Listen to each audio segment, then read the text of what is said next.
this is almost the biggest shock that I've seen of the election, hardly covered by any mainstream media.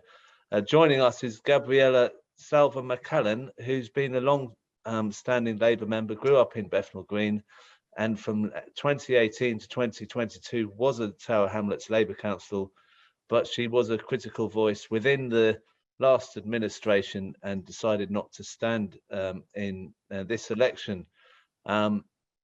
Gabriela, I'm really interested to hear what happened in your view in Tower Hamlets, because it's quite an extraordinary result, really. Well, thank you for having me, and it has been quite an extraordinary result in Tower Hamlets. I should really say that I'm speaking from my position as somebody who is an outgoing Labour councillor, and it has been a bit of a surprise, but I really, it's been interesting hearing what been happening in Harrow and Croydon, because I think there are lots of similarities here. Actually, what's been described, we've seen repeated in Tower Hamlets. You know, where was the campaigners that really took us through that 2018 swing, which was a kind of Corbyn wave within Tower Hamlets.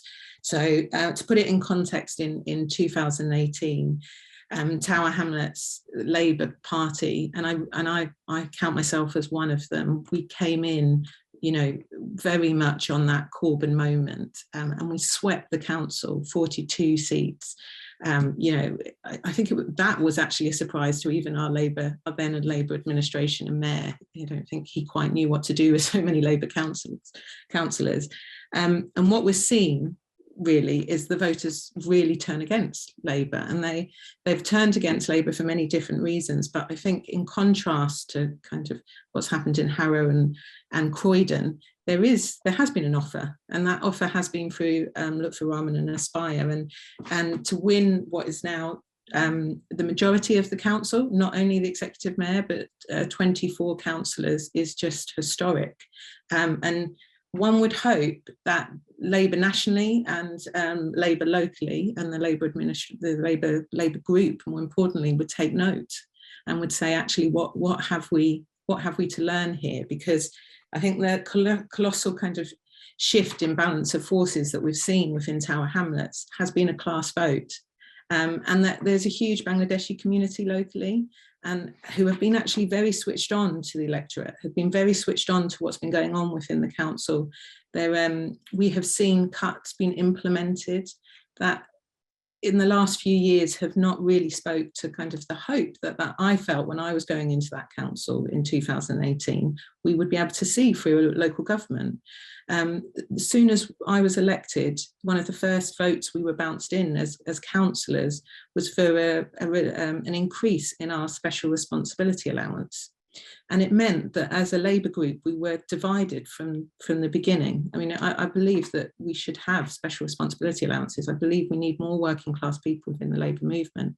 But it was done like completely undemocratically.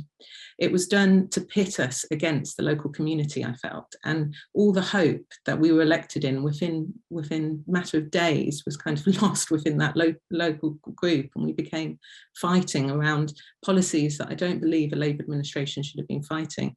And we're talking about an administration that cut what we call one-stop shops, so the support that people go into to try and make sure that they can have contact with people, to pay parking fines, housing, all of that. Decided, no, we're going to go for a digitalisation project, and all of that was cut because there wasn't enough money, supposedly.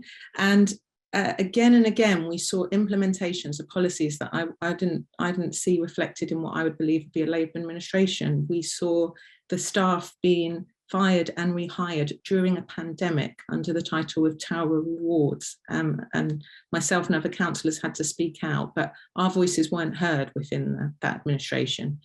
And then we had, you know, the council take one of the local MPs, Apsana Begum, and I know Pam and others have spoken quite well here about what that meant. And I as a councillor for Tower Hamlets, I think you couldn't help but watch that trial. I went to the trial, I support Afsana Begum, but 3 days into that trial, it became very apparent that as a council, we had questions to answer. There was something incredibly wrong with the process by which we had taken a woman to court in any circumstances, but it felt politically motivated, and there's never been any account for that. And this isn't just me that was saying this as a local councillor, this was the membership. We have had our branches pass motions on the budget, and I hope that, and I suspect this is across the country, we've been saying to the administration as members, not in our name, we both with two CLPs, both CLPs in Poplar and Limehouse and Bethnal Green and Bow have passed motions in support of Afsana Begum. There's been motions that have been passed in support of making sure that we keep services open.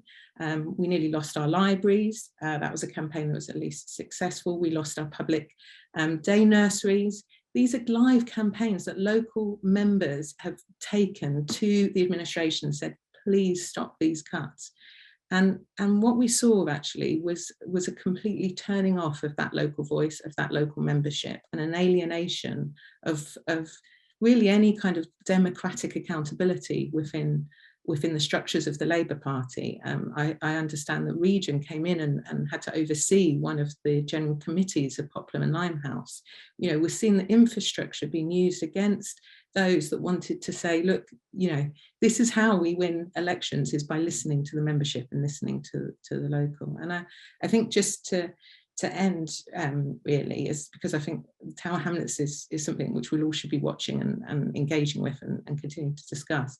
There have been huge problems of Islamophobia within our own local party and racism. There have been huge problems with women's participation. We couldn't get enough women to stand to be councillor in this last election. For the Labour Party, we had to reopen the panel. I've found it a very hostile place within the local Labour group, and I really hope that there is some reflection about what it means if you alienate the membership. What does it mean if you alienate the local community?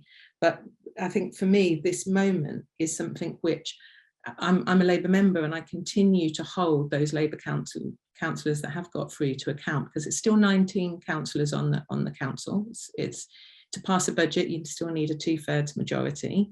That budget and that budget framework was put together by John Biggs and others, and I was one of the councillors that, well, I was the only Labour councillor to vote against it, because I did not feel that was a reflection in our last budget of what our community needed locally and what our membership needed, and my branch and the GC passed motions to say this isn't a budget that works for our community.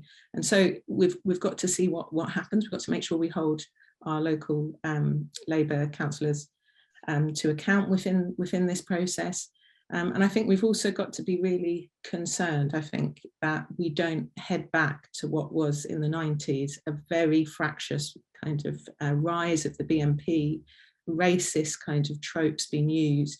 And so as a Labour member, I look to Aspire and I think, yes, how are you going to deliver on these policies, and how are we going to make sure that our Labour councillors are supporting policies that are Labour policies where they might be. It's interesting that Aspire isn't a member-led party. I've always believed in the membership, and I think we need to make sure that the membership is heard through this moment. And I really looked at actually Harrow and Croydon, because I think there's so many similarities here, and the contrast is that there was an offer.